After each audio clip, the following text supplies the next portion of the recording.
A malária é uma doença que acomete regiões tropicais e afeta muito o Brasil, por isso que ela é muito abordada no vestibular.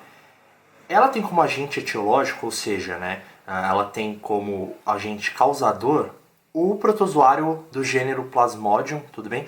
Podem ser várias espécies dentro desse gênero. Vou dar destaque para o Plasmodium vivax e para o Plasmodium falciparum, tudo bem?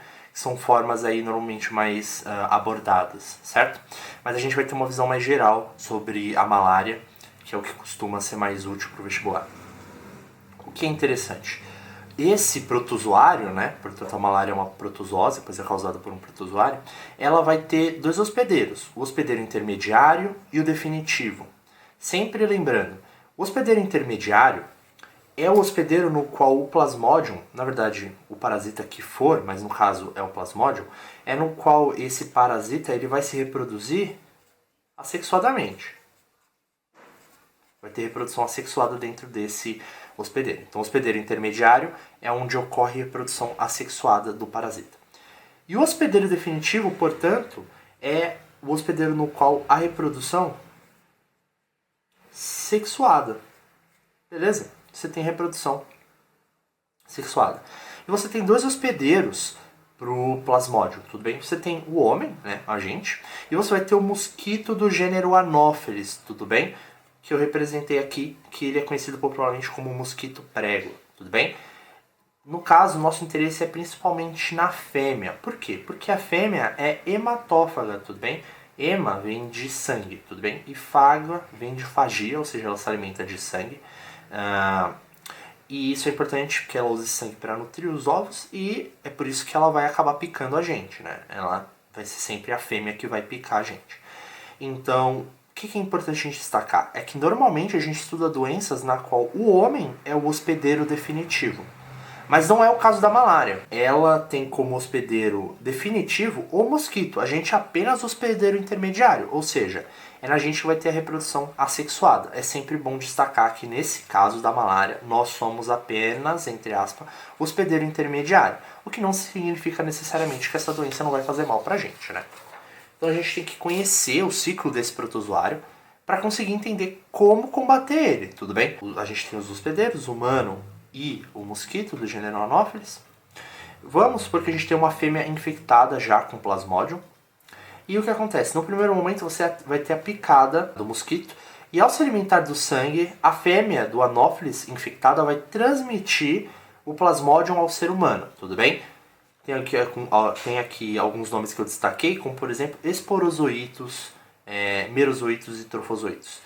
Nada mais são do que formas do Plasmodium, tudo bem? Então eu estou nomeando as formas do Plasmodium e no caso, ao picar a gente, a fêmea do Anopheles vai transmitir pra gente a forma de esporozoítos. No segundo momento, esses esporozoítos vão infectar células do fígado, tudo bem? Essas células hepáticas vão ser infectadas pelos esporozoítos e esses esporozoítos vão formar esquizogontes, tudo bem? Que se formam e liberam os merozoítos. Vamos falar aqui um pouquinho dos esquizogontes, tudo bem? Esquizogontes nada mais são do que células de Plasmodium que vão passar por esquizogonia. O que é esquizogonia? É uma forma de divisão celular, tudo bem? Nesse caso aqui, eu tenho uma célula que tem um núcleo. Essa célula então vai multiplicar os seus núcleos, mesmo sendo uma única célula ainda. E depois disso ela vai se dividir em várias células, cada uma com um núcleo, tudo bem? Então esse processo aqui é a esquizogonia. E um esquizogonte nada mais é do que uma célula que está passando por esse processo, tudo bem? Então você vai ter um esporozoíto que vai formar um esquizogonte e, a partir disso, vai formar vários merozoítos, tudo bem? Esses merozoítos vão infectar eritrócitos, tudo bem? Eritrócitos, que também podem ser chamados de hemácias ou glóbulos vermelhos, são células sanguíneas muito importantes, né? Então, isso é bem importante, tá? Os merozoítos vão infectar os eritrócitos. E dentro dos eritrócitos, eles vão se converter em trofozoítos. A partir daqui, os trofozoítos podem tomar dois caminhos, tá? Eles podem se transformar novamente em merozoítos e ficar nesse ciclo dentro do hospedeiro, ou eles podem se converter, né, em gametócitos. Então, os trofozoítos podem formar gametócitos, tudo bem? Que são células que vão formar gametas.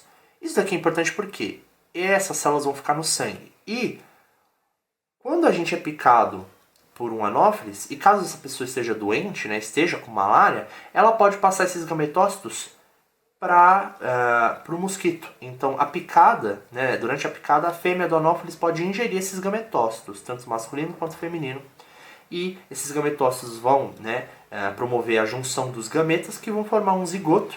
E esse zigoto vai formar esporozoítos, tudo bem? Que vão se formar e eles vão habitar justamente as glândulas salivares do mosquito. Ou seja, vão habitar aqui justamente a região que ele usa para picar a gente. Então, quando ele picar alguém, ele vai novamente passar a doença para esse hospedeiro, né? Para essa nova pessoa.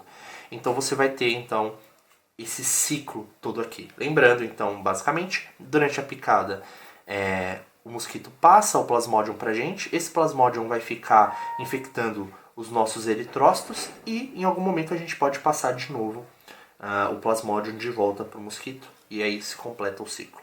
Vamos dar destaque para essa parte aqui, que eu vou retomar depois, mas na qual o plasmodium infecta principalmente os eritrócitos, tudo bem? Só que, antes de seguir, a principal forma de contaminação do ser humano é a picada do mosquito do gênero Anopheles. Só que como o plasmodium vai estar no sangue, transfusão sanguínea também é uma forma de transmitir malária, né? E também pode ter via vertical, ou seja, a passagem da mãe para o filho, tudo bem? A mãe infectada também pode passar a doença para o filho durante a gestação, certo? Vamos falar um pouco sobre como que o plasmodium age no ser humano, tudo bem? A pessoa com malária ela vai ter alguns sintomas principais como febre, dor de cabeça, calafrios, né? Então, esses sintomas, o que é interessante? Eles são justamente decorrentes do rompimento dos eritrócitos durante o ciclo do plasmodium, que a gente acabou de falar, né? Então, entender o ciclo também ajuda a gente a entender, claro, os sintomas.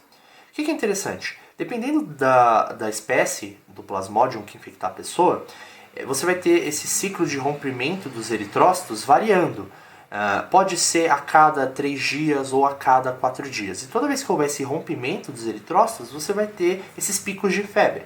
Então, a malária pode acabar se desenvolvendo um quadro de febre terçã, ou seja, quando os picos de febre são a cada 3 dias, ou febre quartã, quando esses picos de febre são a cada 4 dias. Isso se explica através do ciclo, né? Falando um pouco das medidas profiláticas, ou seja, as medidas de prevenção contra a malária, você pode principalmente combater o vetor, ou seja, combater o mosquito do gênero Anopheles, assim como a gente faz, por exemplo, com o mosquito da dengue. Você pode tratar os doentes, né? Se você tratar as pessoas com malária, elas não vão passar de novo esse protozoário de volta para o Anopheles e ele não vai conseguir passar para novas pessoas. Então essas são as duas medidas profiláticas, medidas de prevenção que o vestibular gosta de cobrar nas provas.